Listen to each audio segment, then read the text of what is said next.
லூக்கா எழுதின சுவிசேஷத்தில் 1:70 பார்த்தீங்கன்னு சொன்னால், தம்முடைய பரிசுத்த உடன்படிக்கையை நினைத்தருளி, பரிசுத்த உடன்படிக்கை நம்மளோட அவர் பண்ணுகிற ஒரு பரிசுத்த உடன்படிக்கை என்னென்னு பார்த்தீங்கன்னா, அதிலே 71 உங்கள் சத்துருக்களின் கைகளிலிருந்து நீங்கள் விடுதலையாக்கப்பட்டு உயிரோடு இருக்கும் நாளெல்லாம், அவ்வளோ நல்லா கவனிங்க, நீங்களும் நானும் உயிரோடு இருக்கிற நாட்கள் எல்லாம் என்ன செய்யணுமா, பயமில்லாமல் உள்ள அதிபதிக்கு பயப்படாமல், உலகத்தில் உள்ள ஜனங்களுக்கு பயப்படாமல், மனுஷருக்கு பயப்படாமல், பயமில்லாமல் தேவனுக்கும் முன்னால் உங்களுடைய பாவத்தினாலேயோ அக்கிரமத்தினாலேயோ உண்டாயிருந்த பழைய பயங்கள், பழைய மீறுதலில் உண்டாயிருந்த பயங்கள், இருளில் இருந்த பயங்கள் எல்லாம் நீங்கி, பயங்கள் எல்லாம் நீங்கி எனக்கு முன்பாக பரிசுத்தத்தோடும் நீதியோடும் எனக்கு ஊழியம் செய்ய கட்டளையிடுவேன் என்று அவர் சொல்கிறார்.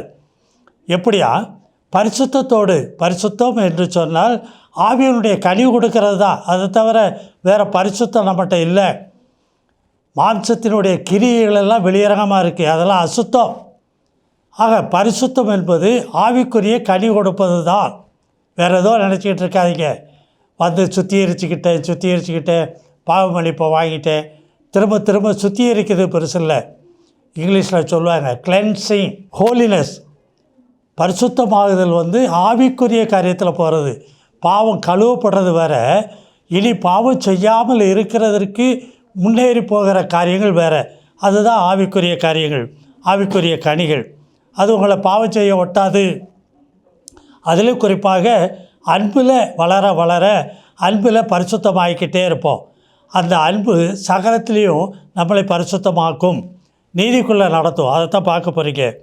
பயமில்லாமல் எனக்கு முன்பாக பரிசுத்தத்தோடும் நீதியோடும் எனக்கு ஊழியம் செய்ய கட்டளையிடுவேன். உலக பொருளுக்கு அல்ல. ஒருவனும் தேவனுக்கும் உலக பொருளுக்கும் ஊழியம் செய்ய உங்களால் கூடாதுன்னு சொல்லி தான் மத்தேயு 6 19-20 வசனங்களில் நீங்கள் பார்க்குறீங்க. 21 வசனத்துலேயும் நீங்கள் பார்க்கலாம். இந்த பொக்கிஷம் எல்லாம் பரலோகத்தில் உங்களுக்கு சேரணும்னு சொன்னால் பரிசுத்தத்தோடும் நீதியோடும் வாழ்கிற வாழ்க்கை தான். அதை எப்படி கொண்டு வர்றாரு, நம்மளால் முடியுமா, அதை பார்க்க போகிறோம். லூக்கா 1:73 பார்க்குறீங்க. ஆதி முதற்கொண்டு தம்முடைய பரிசுத்த தீர்க்கதரிசிகளின் வாக்கினால் தாம் சொன்னபடியே நான் அவர்களை இப்படி வழி நடத்துவேன் என்று தம்முடைய பரிசுத்த தீர்க்கதரிசியின் வாயிலாக பேசியிருந்தார். அதெல்லாம் நமக்குள்ளே நிறைவேற்றுவார். தமது ஜனத்தை சந்தித்து மீட்டு கொண்டு, அதில் 74 வசனம், நம்முடைய சத்துருக்களில் நின்றும் நம்மை பகைக்கிறவர்களின் கைகளில் நின்றும் நம்மை ரட்சிக்கும்படிக்கு. அதுக்கு தான் இந்த காரியம். உலகத்தில் உங்களை காத்துக்கிடணும் அப்படின்னு சொன்னால் பரிசுத்தமாக நடக்க வேண்டியிருக்கு. தமது குமாரனை இந்த பூமிக்கு அனுப்புகிறார். அனுப்பி நம்மை சத்துருக்களின் கையிலிருந்து விடுதலையாக்கி வழி நடத்த ஆரம்பிக்கிறார். இதுக்குள்ளே கடந்து போகணும். வெறும் சடங்காச்சாரங்கள், ஆராதனை கூட்டங்கள், சபையில் போய் கூடி வர்றது, 1 மணி நேரம் 1 மணி நேரம் உட்கார்ந்து வர்றது பெரிய காரியம் இல்லை. இதுதான் உண்மையான கிறிஸ்தவ வாழ்க்கை. இதுக்குள்ளே கடந்து வர தெரியணும். உங்களால் முடியாது, தேவன் செய்வார், உங்களை பலப்படுத்துவார். அதைத்தான் நம்ம பார்க்குறோம். 1 தெசலோனிக்கர் 4:3 நீங்கள் பரிசுத்தமுள்ளவர்களாக வேண்டும் என்பதே தேவனுடைய சித்தமாக இருக்கிறது. ஹலோ, காது கொடுத்து கேளுங்க. இதில் நிறையா பிள்ளை வீட்டில் பெற்றெடுத்து ஜனத்தை பெருக்கி நாம் தேவனுடைய ஜனங்களை நிறையா கொண்டு வந்துட்டோம்னு சொல்லி ஆபிரகாம் கொடுத்த வாக்குத்தத்தம் போல் ஜனப்பெருக்கத்தை உண்டு விடுறதுக்கு இல்லை, பூமியில் உங்களை எண்ணி வைத்திருக்கிறது. பரிசுத்தமுள்ளவர்களாக வேண்டும் என்பது தேவனுடைய சித்தமாக இருக்குது. 1 கொரிந்தியர் 1:30 சொல்கிறாரு, அவரே நமக்கு ஞானமும் நீதியும் பரிசுத்தமும் மீட்புமானார். நாம் தேவனுக்கு ஊழியம் செய்கிறதுக்காக வேண்டி அவரே நமக்கு ஞானம் நீதியும் பரிசுத்தமும் மீட்புமானார். 1 தெசலோனிக்கர் 4:7 தேவன் நம்மை அசுத்தத்திற்கு அல்ல பரிசுத்தத்திற்கே அழைத்திருக்கிறார். அசுத்தத்திற்கு அல்ல என்றால் மாம்சத்தில் வாழ்ந்து மாம்சத்தினாலே அசுசியலை வெளிப்படுத்துறதுக்கு அல்ல, ஆவிக்குரியவர்களாய் மாறி பரிசுத்தத்தை வெளிப்படுத்தும்படி ஆவிக்குரிய கனிகள் கொடுக்கும்படிக்குத்தான் அழைத்திருக்கிறார். கீழ்ப்படியணும். 1 தெசலோனிக்கர் 4:5 பார்த்தீங்கன்னா, அவனவன் தன் சரீர பாண்டத்தை பரிசுத்தமாகவும் கனமாயும் ஆண்டு கொள்ளும்படி அறிந்து, ஆவிக்குரியவன் ஆனாத்தான் தன் சரீர பாண்டத்தை எப்படியா பரிசுத்தமாயும் கனமாயும் ஆண்டு கொள்ள முடியும்?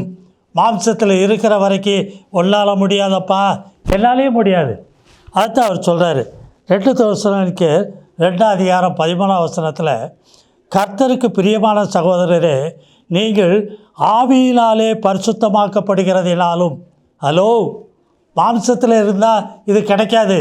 ஆவிக்குரியவனா மறுபடி பிறக்கும்போது பரிசுத்த ஆவியினாலே வேத வசனமாகிய ஆவியாய் ஜீவனுமாக இருக்கிற வார்த்தைகளினாலே நாமெல்லாம் பரிசுத்தமாக்கப்படுகிறோம். இன்னும் சொல்கிறாரு, சத்தியத்தை விசுவாசிக்கிறதினாலும். ஆவியானவர் சத்தியத்தை வெளிப்படுத்துகிறபடினால, வேத வசனங்கள் வார்த்தைகள் சத்தியத்தை வெளிப்படுத்துகிறபடினாலே, சத்தியத்தினாலே இயேசு கிறிஸ்து சொன்னது போல நான் அவர்கள் எல்லாரும் சத்தியத்தினாலே பரிசுத்தமாக்கப்பட்டவர்களாய் ஆகும்படிக்கு நான் என்னைத்தானே பரிசுத்தமாக்கிறேன்னு சொன்னார். சத்தியத்தினாலே, சத்தியத்தை விசுவாசிக்கிறதினாலும் ரட்சிப்படையும்படி. இதான் ரட்சிப்பு. ஞானசாரம் வாங்கிட்டேன், நான் ரட்சிக்கப்பட்டேன், நீங்கள் ரட்சிக்கப்பட்டீங்களான்னு கேட்டுக்கிட்டு அலையிறதுக்கு இல்லை, இதுக்குள்ளே வரலாம். இதான் ரட்சிப்பு. இந்த ரட்சிப்படையும்படிக்கு ஆதி முதல் தேவன் உங்களை தெரிந்து கொண்டபடினால், ஆதி முதலே உங்களை இதுக்கு தான் தெரிஞ்சுக்கிட்டேங்கிறார். 1 பேதுரு 1:2 பார்த்தீங்கன்னு சொன்னால், ஆவியானவரின் பரிசுத்தமாக்குதலும் கிறிஸ்துவின் இரத்தம் தெளிக்கப்படுதலுக்கும் நாம் தெரிந்து கொள்ளப்பட்டிருக்கிறோம். அவருடைய இரத்தம் நம்மளை கழுவி சுத்திகரித்து பரிசுத்தமாக்குது. அந்த இரத்தத்தினுடைய வல்லமை அறிந்து கொள்ள தெரியணும். மறுபடியும் இரத்தத்தினால் கழுவப்படுறது பெரிய காரியம் அல்ல. மகா பரிசுத்த ஸ்தலத்துக்குள்ளே அவர் தன் மாம்சமாகிய திரையை கிழித்து கொண்டு அவர் நுழைந்தது போல நீங்களும் நானும் நம்முடைய மாம்சமாகிய திரையை கிழித்து கொண்டு மரித்து, அந்த மாம்சத்தை சிலுவையில் அறைந்து அவரோடு கூட மரித்து உயிர்த்து எழுப்பப்பட்டிருந்தால் நாமளும் அவரோடு கூட மகா பரிசுத்த ஸ்தலத்துக்குள்ளே கடந்து போகிறதுக்கு அவர் இரத்தம் நமக்கு அவ்வளோ தைரியத்தை கொடுக்கும். ஹலோ, வேதம் தெளிவாய் சொல்லுது. 1 பேதுரு 1:2 பிதாவாகிய தேவனுடைய முன்னறிவிப்பின்படியே ஆவியானவர்களுடைய பரிசுத்தமாக்குதலினாலே கீழ்ப்படிதலுக்கும். இப்போ தான் உன்னால் கீழ்ப்படிய முடியும். வேத வசனம் வார்த்தைகள் சத்தியம் இதுக்கெல்லாம் கீழ்ப்படிய முடியும். அந்த பரிசுத்தமாகுதல் வரலைன்னா நம்மளால் முடியாதுப்பா. ஆவியானவருடைய அந்த அனுபவம் உள்ள கிடைக்கும். அந்த பரிசுத்தமாகுதலினாலே கீழ்ப்படிதலுக்கும் இயேசு கிறிஸ்துவனுடைய இரத்தம் தெளிக்கப்படுதலுக்கும் தெரிந்து கொள்ளப்பட்டோம். பழைய ஏற்பாட்டு காலத்தில் தண்ணீரை தெளித்தாங்க, ஈசோப்பினாலே சுத்திகரித்தாங்க, அதெல்லாம் சுத்திகரிக்கலை. ஆனால் நம்மள இயேசு கிறிஸ்துவனுடைய வெளியேறப்பட்ட இரத்தம் தெளிக்கப்பட்டிருக்கு, பரிசுத்தமாக்கப்பட்டிருக்கிறோம், மரணத்திலிருந்து விடுதலையாக்கப்படுறோம். ஹலோ, நீங்கள் பாவத்துக்கு மரித்து நீதிக்கென்று பிழைத்திருக்கும்படிக்கு அந்த இயேசு கிறிஸ்துவனுடைய இரத்தம் அவ்வளவு வல்லமையை கொடுக்குது நமக்கு. 2 தீமோத்தேயு 2:20 பார்க்குறீங்க. ஒரு பெரிய வீட்டில் பொன்னும் வெள்ளியுமான பாத்திரங்களும் அல்லாமல் மரமும் மண்ணுமான பாத்திரங்களும் உண்டு. அவைகளில் சில கலத்திற்கும் சில கனவீனத்திற்கும் உள்ளது. அம்மா, ஐயா, நீங்களும் நானும் எப்படி இருக்கிறோம்? எப்படிப்பட்ட பாத்திரமாக இருக்கிறோம்? எடுத்து தேவன் பயன்படுத்தக்கூடிய வெள்ளியும் பொண்ணுமான கனமான பாத்திரமாக இருக்கணும்னு சொல்லி விரும்புகிறாரு. 2 தீமோத்தேயு 2:21 சொல்கிறாரு, ஆகையால் ஒருவன் இவைகளை விட்டு தன்னை சுத்திகரித்து கொண்டால் பழைய மாம்ச சரீரத்தில் உண்டாயிருந்த எல்லா அசுத்தங்களும் நீங்கள் சுத்திகரித்து கொண்டால் அவன் பரிசுத்தமாக்கப்பட்டதும் தேவனுக்கு உபயோகமானதும் எந்த நற்கிரியைக்கும் ஆயத்தமாக்கப்பட்டதுமான கணத்துக்குரிய பாத்திரமாக இருப்பான். ஒருவன் எனக்கு ஊழியம் செய்தால் பிதாவானவர் அவனை கணம் பண்ணுவார்னு சொன்னது இதுதான்ப்பா, வேறு கணம் இல்லை. இது பெரிய கணம், வித்தியாசமாக இருக்கும். 1 யோவான் 3:2 பார்க்குறோம், அவர் இருக்கிற வண்ணமாகவே நாம் அவரை தரிசிப்பதினால் அவருக்கு ஒப்பாயிருப்போம் என்று அறிந்திருக்கிறோம். அவருக்கு ஒப்பா, குமாரன் எப்படி இருந்தாரோ அதே போலவே இந்த பூமியில் உன்னால் ஜீவித்து வாழ முடியும் என்று சொல்கிறாரு. அது பரலோகத்தில் போயும் அவரோடு கூட அவராகவே மாறுறோமா? ரொம்ப வித்தியாசமான போதனையாக தெரியும். சத்தியம் வேதம் சொல்கிறது தான் நான் சொல்கிறேன், வெளிப்படுத்துகிறது தான். நாம் அவரோடு இணைந்திருந்தால், கிறிஸ்துவோடு கூட இருந்தால் கிறிஸ்துவை போல ஆக முடியும். அந்த காரியத்தை சொல்கிறார். 1 யோவான் 3:3 அவர் மேல் இப்படிப்பட்ட நம்பிக்கை வைத்திருக்கிற எவனும் அவர் சுத்தமுள்ளவராய் இருக்கிறது போல தன்னையும் சுத்திகரித்து கொள்ளுகிறான். இதான் இரத்தத்தினால் கழுவி சுத்திகரித்து பரிசுத்தத்துக்குள்ளே கடந்து போகிறான். சுத்தம் பரிசுத்தத்துக்குள்ளே கடந்து போகிற அனுபவம். இன்னும் சொல்கிறாரு, நாம் ஆவியானவருடைய பரிசுத்தமாக்குதலினாலே கிறிஸ்துவின் இரத்தம் தெளிக்கப்படுதலுக்கும் தெரிந்து கொள்ளப்பட்டது மாத்திரம் இல்லை, தேவ பயத்தோட பரிசுத்தமாகுதலை பூர்ணப்படுத்தணும்னு சொல்கிறாரு. 2 கொரிந்தியர் 7:1 மாம்சத்தினாலும் ஆவியினாலும் உண்டான எல்லா அசுசியும் நீங்கள் நம்மை சுத்திகரித்து கொண்டு பரிசுத்தமாகுதலை தேவ பயத்தோட பூரணமாக்க கடவோம்னு சொல்கிறார். பூரணப்படுத்தணுங்கிறார். சரி, இன்னும் பார்க்குற எபிரேயர் 12:14 பரிசுத்தம் உள்ளவர்களாக இருக்க நாடுங்கள், பரிசுத்தம் இல்லாமல் ஒருவனும் கர்த்தரை தரிசிப்பதில்லை. எல்லாம் தரிசிப்பதில்லைன்னா எப்படி தாடி வச்சுருந்தாரு, எப்படி மீசை வச்சுருந்தாருன்னு பார்க்குறதுக்கா? இல்லை, அவற்றிலிருந்து வேண்டிய காரியங்கள் உதவிகள் பெற்றுக்கொள்கிறது தான். ஒரு மனைவி புருஷனை எதிர்பார்த்துக்கிட்டு இருப்பா, அவர் முகத்தையே தேடிக்கிட்டு இருப்பா. அதனுடைய காரியம் இல்லை, அவனால் தான் அந்த குடும்ப காரியங்களை வழிநடத்த முடியும். அதுக்காகத்தான் அவனை தேடுறான். அதே போல் இங்கே கர்த்தரை தரிசிக்க, இந்த பூமியில் கர்த்தரை தரிசிக்கிற அனுபவம் நமக்கு கிடைக்குது. 1 பேதுரு 1:14 வாசிப்பீர்களானால், நீங்கள் முன்னே உங்கள் அறியாமையினாலே கொண்டிருந்த இச்சைகளின்படி இனி நடவாமல் கீழ்ப்படுகிற பிள்ளைகளாக இருந்து நீதிக்கும் பரிசுத்தத்துக்கும் கீழ்ப்படிந்து நடக்கத்தக்கதாக, தேவனுக்கு கீழ்ப்படிந்து நடக்கத்தக்கதாக நடக்கிற பிள்ளைகளாக இருந்து உங்களை அழைத்தவர் பரிசுத்தமுள்ளவராய் இருக்கிறது போல. என்ன பரிசுத்தம்? ஆவியின் குணாதிசயங்கள் வெளிப்படுகிறதா பரிசுத்தம். அவர் மாம்சத்தில் இருந்து மாம்ச கிரியைகளை வெளிப்படுத்தலை. கர்த்தர் இயேசு கிறிஸ்து பிதா அப்படித்தான், அவர் ஆவியாக இருக்கிறார். அதே ஆவிக்குரிய கனிகள் நம்ம இடத்துல தேடுறாரு, உண்டாகணுங்காரு. இன்னும் சொல்கிறாரு, நீங்களும் உங்கள் நடக்கைகள் எல்லாவற்றிலும் பரிசுத்தராக இருங்கள். ஆவிக்குரியவங்களாக நடங்க, ஆவிக்குரிய கனியை கொடுங்க. 1 பேதுரு 1:16 நான் பரிசுத்தர் ஆகையால் நீங்களும் பரிசுத்தராக இருங்கள் என்று எழுதியிருக்கிறதே. பார்த்தீங்களா? வேறு என்னமோ பரிசுத்தம் நினைக்காதீங்க. பாஸ்டர் வந்தார், தலையில் கை வச்சார், நான் பரிசுத்தமாயிட்டேன், சபைக்கு போய் வந்துக்கிட்டு இருக்கேன், பரிசுத்தமாயிட்டேன், வெள்ளை உடுப்பு போட்டிருக்கேன், நகை நட்டு போடாமல் இருக்கேன், பரிசுத்தவானாக இருக்கிறேன், பரிசுத்தவாட்டியாக இருக்கிறேன்.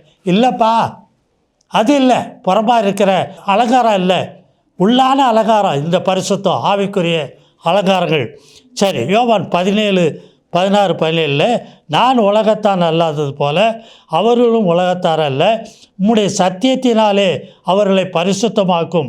உம்முடைய வசனமே சத்தியம். எப்போ சத்தியத்தினாலே பரிசுத்தமாவோன்னு சொன்னால், அவருடைய உபதேசத்தில் நிலைத்திருக்கிற எவனும் அவருடைய சத்தியத்தை அறிந்து கொள்ள முடியும். சத்தியத்தையும் அறிவீர்கள், சத்தியம் உங்களை விடுதலையாக்கும்னு சொன்னார். இன்னும் 1 கொரிந்தியர் 1:30-31 பிதாவினால் கிறிஸ்து இயேசுவுக்கு உட்பட்டு இருக்கிறீர்களே, அவரே தேவனால் நமக்கு அவர் ஞானமும் நீதியும் பரிசுத்தமும் மீட்புமானார். நமக்குள்ளே இதை அனுபவிக்க முடியும்ப்பா. எபேசியர் 5:26 தாம் அதை திருவசனத்தை கொண்டு தண்ணீர் முழுக்கினால் சுத்திகரித்து பரிசுத்தமாக்குகிறதற்கும். இதுக்கு நீ ஒத்துக்கொள்ள மாட்டேன்னா என்ன செய்ய முடியும்? மறுபடியும் ஜலத்தினால் பிறந்தாகணுங்கிறாரு. நீ மறுபடியும் ஜலத்தினால் ஆவியினாலும் பிறக்கணுங்கிறாரு. அது மாத்திரம் இல்லை, தேவனால் பிறந்த அனுபவம் அப்போ தான் உண்டாகுது. சிறுபிள்ளைகளை பெற்றுக்கொண்ட ஞானஸ்தானம் பெற்றுக்கிட்டு அதை வச்சுக்கிட்டு நான் போயிடுவேன் நீங்கள் தான் சொல்லிக்கிட்டு இருக்கணும். இயேசு கிறிஸ்து தான் அதை திட்டவும் தெளிவுமாக சொல்லியிருக்கார். ஜெபம் பண்ணுவோம். பயப்படாத, கலங்காத. நீ விளைவின உள்ளவன் தான், பாவியாக இருக்கலே உன்னை தெரிந்து கொண்டார். அழைச்சவர் அவர் தான், தெரிந்து கொண்டவரும் அவர் தான். அவர் உன்னை பரிசுத்தப்படுத்துவார், பரிசுத்தத்துக்குள்ளாக வழி நடத்துவார்.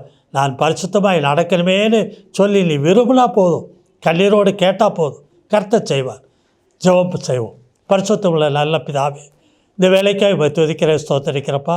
தேவனே, இந்த நாளிலும் பிள்ளைகள் கேட்ட உடைய வார்த்தை வசனங்களின்படி பரிசுத்தமாகுதலை அவர்கள் நீடிய சாந்தத்தோடும் பொறுமையோடு கூட இந்த வாழ்க்கையில் கடைப்பிடித்து தகப்பனே அவர்கள் பரிசுத்த வாழ்க்கை வாழத்தக்கதாய் தேவரீர் உம்முடைய ஆவியினாலும் உம்முடைய குமாரன் வழியாகவும் உம்முடைய வார்த்தையின் வழியாகவும் நீர் எவ்வளவாய் இந்த காரியங்களை எல்லாம் அவர்களுக்குள் நிறைவேற்றுகிறீர் என்பதை அறிந்து தெரிந்து தேடத்தக்கதாய் உதவி செய்யும். ஆசீர்வதி. உயிர்த்தெழுப்புற அனுபவங்களை பெற்றுக்கொள்ளத்தக்கதாய் தேவரின் பாவங்களிலிருந்தும் அக்கிரமங்களிலிருந்தும் அவர்களை விடுவியும். இன்னும் அதிகமாய் பிள்ளைகளுடைய பொருளாதார தேவைகள் எல்லாவற்றிலும் உடைய கரம் கொடர்ந்து பெரிய காரியங்களை செய்யட்டும். முற்றிலும் பிள்ளைகளை ஆசீர்வதியும் காத்துக்கொள்ளும். கர்த்தரும் அருமை இரட்சகருமான இயேசு கிறிஸ்துவின் மூலம் ஜெபம் கேளும் ஜீவனுள்ள நல்ல பிதாவே, ஆமென். For contact, Evangelist K.P. John David, Door of the Light Ministries, Kovilpatti, 628-502. Phone number 7200-620090, 8072148809. Bank details: State Bank of India, Kovilpatti. Account number 1101779501. Branch code 00859. IFS code SBIN 0000859. MICR code 627002011. SWIFT code SBI NIN BB 469.